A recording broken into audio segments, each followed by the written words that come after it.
A China está literalmente largando aço no mundo, ou seja, o país não para de exportar esse bem para o mundo todo em grande quantidade. Isso tem gerado um baita atrito com outros países, como os países da Europa, Estados Unidos, México e até mesmo o Brasil.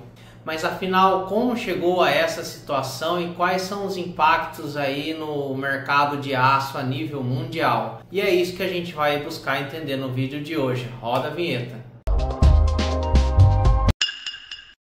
Bom, seja muito bem-vindo para quem está chegando aqui no Dose Econômica. Para quem não me conhece, eu me chamo Eduardo e esse canal aqui a gente busca trazer atualidades em economia. Então, se você curte esse tipo de conteúdo, não deixa de se inscrever aqui, dê essa força aí pra gente.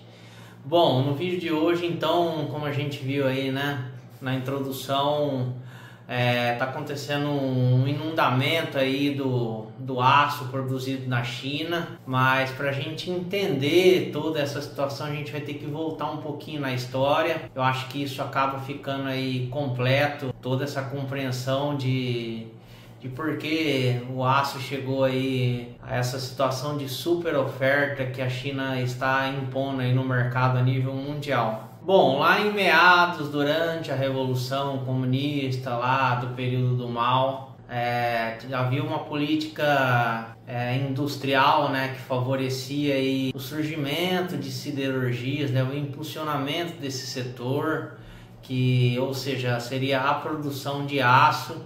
Então o objetivo é fazer com que a China fosse aí um grande produtor desse bem a nível pelo menos a nível interno, né? Ou seja, que ela fosse autossustentável na produção desse bem, justamente aí para poder impulsionar outros setores aí dentro da sua própria economia. Já no finalzinho aí dos anos 70, né, quando a China começou aquela abertura econômica, mesmo que de maneira tímida, ela buscou aí, vamos dizer assim, modernizar, né, o seu parque siderúrgico. Então eles buscaram aí trazer tecnologias aí dos americanos e também de alguns países europeus para com que melhorasse, né, a produção de aço, sendo que a tecnologia que a China usava naquela época ainda era muito antiga, porque era uma tecnologia fornecida pela União Soviética, e isso acabou ajudando aí com que a China fosse cada vez mais produtiva na produção de aço. Isso impulsionou aí, né, como a gente sabe, a urbanização crescente que a China teve depois aí ao longo dos anos, e também as grandes obras aí de infraestrutura, seja na parte de rodovias, na construção de navios,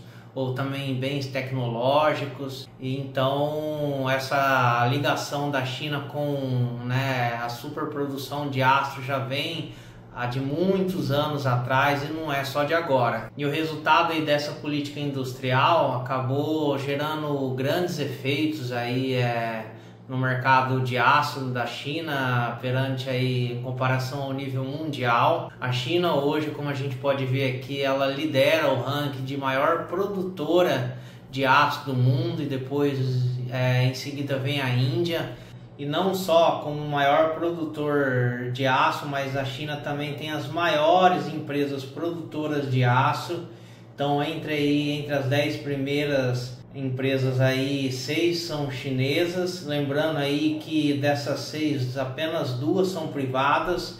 Então aí acaba tendo um impulsionador do Estado nesse setor. Bom, agora então entendido aí a importância aí do aço na economia chinesa, com a China aí sendo a grande produtora desse bem, né? Justamente aí porque o aço ele serve de matéria-prima para muitas coisas, seja na indústria tecnológica, como a gente vê a indústria de carro, também principalmente aí na construção civil, né, que é um setor ali que às vezes chega até mais ou menos aí de 25% do PIB chinês. A gente agora precisa entender uma outra informação, porque depois essas duas informações, né, que é essa questão do aço na China e agora que a gente vai ver sobre o mercado imobiliário chinês, elas vão se cruzar e uma vai explicar por que realmente o aço está em excesso aí no mundo todo por conta da China. A você que acompanha aí a economia internacional, principalmente a economia chinesa, desde o ano passado principalmente, né, a economia da China vem passando por uma situação complicada e um dos setores aí é o setor imobiliário, vem passando aí por uma grande crise.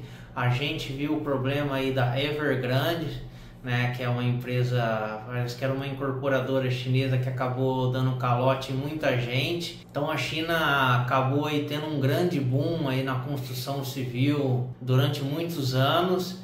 E agora aí parece que esse excesso de casas que muitas pessoas aí acabam não adquirindo por conta de que já adquiriram, ou até mesmo pessoas que acabaram tendo até mais de uma casa, acaba sobrando, né, imóveis. E o que acontece? Esses imóveis precisam de matéria-prima para você construir eles, e uma dessa matéria-prima é o que? É justamente o aço.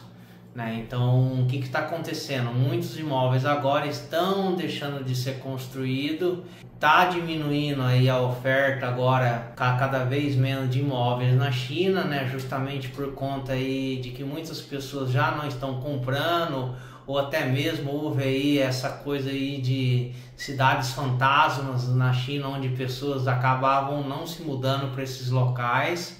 Portanto, diante disso, a China tem usado cada vez menos aí o aço na sua produção em geral, não só na parte da construção civil, mas também em outros setores. Lembrando aí que, como eu já havia falado, a construção civil parece que é em torno de 25% do PIB da China, e como a gente pode ver aqui nesse gráfico, há uma previsão aí de que o PIB chinês cresça cada vez menos. Então agora, você que está assistindo esse vídeo provavelmente percebe que as informações elas vão se cruzar, porque com o excesso de oferta de aço que a China está produzindo, com a crise imobiliária que utiliza o aço, o que está acontecendo? A China não está utilizando esse aço e está tendo que exportar para outros países, ou seja, esse excesso de oferta ela tem que dar um jeito de não sair nesse prejuízo. Então ela acaba inundando o mercado mundial de aço, ou seja, exportando para outros países, justamente porque a China ela aí tem uma política intervencionista na indústria siderúrgica dela, ou seja, ela subsidia tanto a produção de aço como também as exportações de aço. Então acaba chegando o aço muito barato em outros países que até mesmo produz esse próprio bem, e a consequência disso é que muitos países aí que produzem aço começaram a taxar o aço chinês, no caso aí da Europa em 25%, Estados Unidos na época do Trump já vinha taxando o aço em 25%, e agora o presidente aí Joe Biden está querendo colocar uma nova taxa, parece que mais de 25% no aço, e muitos desses países aí que produzem o aço, né, internamente ficam pressionados aí por conta das suas próprias indústrias siderúrgicas, porque esses países acabam importando um aço mais barato e não usa o aço que é produzido nacionalmente. Então isso aí acaba gerando várias demissões aí na indústria siderúrgica daquele país que está importando o aço barato chinês. E isso tem ocasionado uma pressão muito grande aí para com que taxe cada vez mais esse aço barato da China, e muitos países aí acabam, diante dessa situação, acusando a China da prática de dumping, né, que é aquela prática aí de você jogar um produto no mercado bem abaixo do seu custo de produção, justamente para pegar e expulsar o concorrente, né, fazer com que ele quebre, com que ele não consiga se manter do mercado, e assim que ele sair você pega e depois eleva o preço do seu produto.